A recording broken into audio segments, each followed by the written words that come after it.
दिल्ली दंगों के दौरान क्या बेगुनाहों को फंसा दिया गया?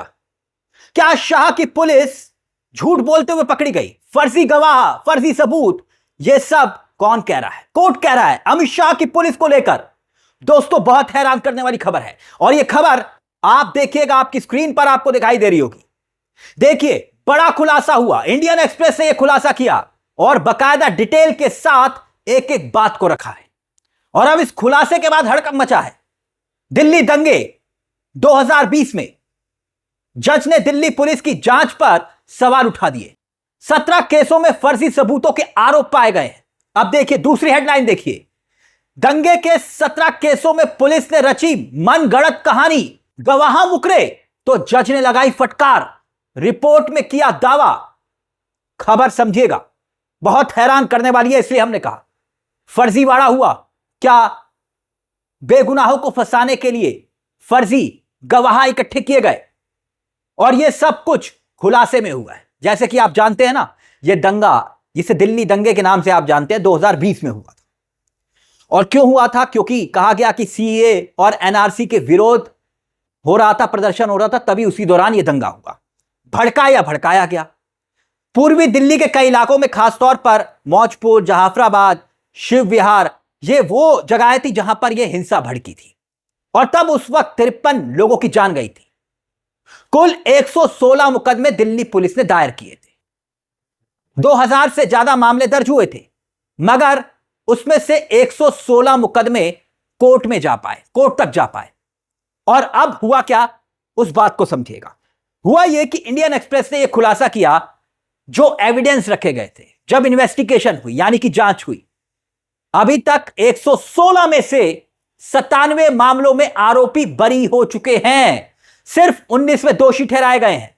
जिन 97 को बरी किया गया है, 97 को, उसका मतलब यह हुआ कि 93 का रिकॉर्ड जो मिला था, उसमें से 17 मामले ऐसे हैं जिसमें से अदालतों ने, यानी कि जज साहब ने जांच प्रक्रिया में माना कि यह फर्जी और बनावटी सबूत है, यानी कि जिसे आप आर्टिफिशियल गवाह का नाम दे सकते हैं, आर्टिफिशियल गवाह।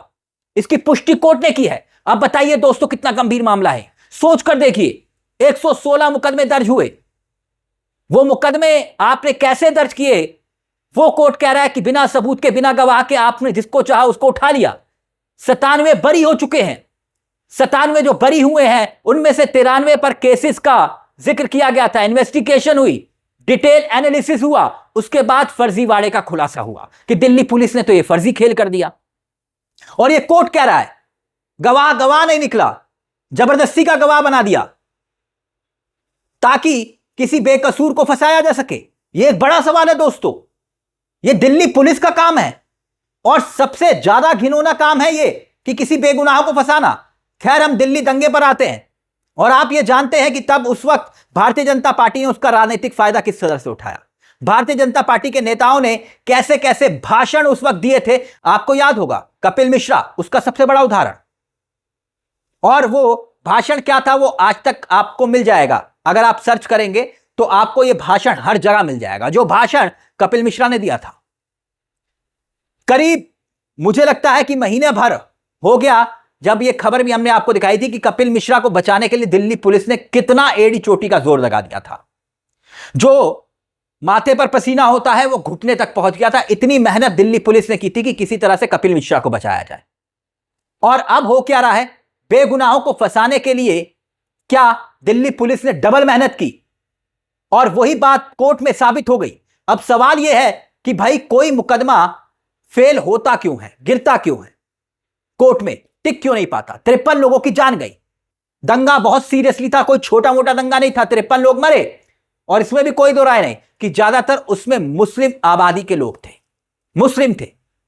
और जब लोग मरे तो उस दंगे में आपने क्या चार्जशीट फाइल की होगी और क्या मुकदमे दायर किए होंगे और क्या गिरफ्तारियां की होंगी? इसका मतलब यह हुआ ना कि 97, मतलब कि अगर आप देखें तो परसेंटेज के हिसाब से करीब 80 से 85% लोग बरी हो गए, क्योंकि आपने प्रेशर में लोगों को उठाया, यानी कि पुलिस ने जिसको चाहा उसको उठा लिया। और खास तौर पर जिसने टोपी पहनी हो, जिसकी दाढ़ी हो, चल भाई चलो थाने। क्या यही सब हुआ? फर्जी सबूत इकट्ठे किए गए, फर्जी सबूत बनाए गए। 17 ऐसे फायर ब्रिगेड केसेस हैं जिसका जिक्र कोर्ट कर रहा है। और ये किस किस टाइप के फर्जी गवाह थे, ये सवाल खड़े हो रहे हैं। बकायदा कुछ के उदाहरण अभी मैं आपके सामने रखता हूं। कम से कम 12 ऐसे मामलों का जिक्र किया जा रहा है। अदालत ने कहा कि गवाह वास्तविक नहीं है। कितने? 12 मामले। अदालत ने कहा कि यह गवाह फर्जी गवाह है। मतलब यह कि गवाह ऐसे बयान दिलवाने के लिए बनाए गए जो कि फर्जी थे, आरोपी की पहचान नहीं कर पाए। ये सब फर्जी थे। ये मैं नहीं कह रहा, ये अदालत कह रही है। उदाहरण के लिए एक और मामला जो बहुत हैरत में डाल देगा आप। मोहम्मद असलम नाम का एक गवाह तैयार किया गया। असली पहचान ही उसकी संदिग्ध है, कोर्ट कह रहा है। और हो सकता है वो व्यक्ति अस्तित्व में ना हो, कोर्ट ने यह बात बोली, लेकिन पुलिस ने इसकी गवाही को जगह जगह पेश कर दिया। जो इंसान है ही नहीं, अस्तित्व में नहीं है। मतलब आप समझ रहे हैं इसका? चुनाव आयोग का भी रिकॉर्ड तोड़ दिया दिल्ली पुलिस ने।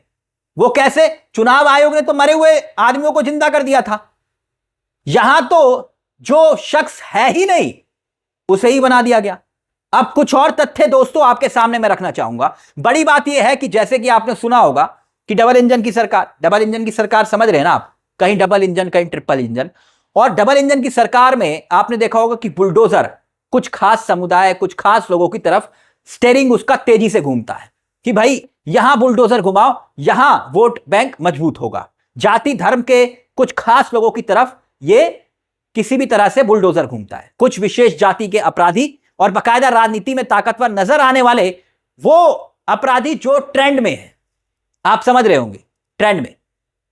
और अब यह रिपोर्ट क्या उसी की तरफ तस्दीक करती है? कुछ आरोपी की संख्या जिक्र की जा रही थी 695 और फैसला आया तो 116 बरी हो गए। 93 का इंडियन एक्सप्रेस ने केस स्टडी की। न्यायालय ने रिपोर्ट के आधार पर, जो न्यायालय में रिपोर्ट रखी गई उसी आधार पर, और ऐसे मामलों को सबूत के नाम पर पेंडिंग कर दिया गया, इसका जिक्र किया गया। मुकदमे सिर्फ और सिर्फ फंसाने के मकसद से किए गए थे। पुलिस प्रशासन क्या इसको लेकर कोई जवाब देगा? सच्चाई सामने आने के बाद कई सवाल खड़े हो रहे हैं जो कि कोर्ट ने कहा है। यानी यह मामला अपने आप में सवाल खड़े करता है इस बात को लेकर कि क्या कुछ छिपाने की कोशिश की जा रही थी।